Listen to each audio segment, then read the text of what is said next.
Group number 9, designing with a nonprofit organization. Our team was passionate about many of the 17 UN Global Goals, namely ending poverty, which is why we were so excited to find Unity for Orphans. U4O is a Christian-based nonprofit organization who strives to meet the needs of underprivileged orphan children in Mexico and Latin America. Selena graciously met with our team and explained the hardships encountered by these children, especially with basic necessities to be successful. U4O is blessed with an amazing team of volunteers. After discussing specific ways in which our team could contribute to U4O's ongoing mission, Selena requested a flyer or poster for the upcoming December holiday season. Our team quickly went into design mode to develop a piece worthy of their cause. Here is a brief from our first interview.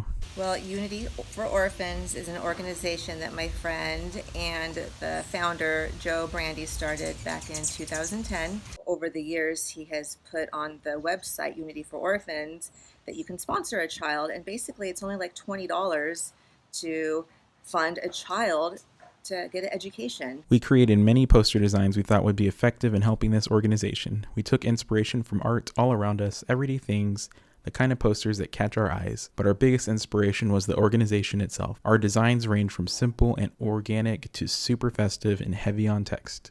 During our group collaborations, we were able to quickly weed out some of the designs and decided to focus on bright holiday-themed designs. We wanted to utilize the power of red, a color known to draw people to action, and one that is very much associated with the holiday season. We also favored designs that followed the rule of 3.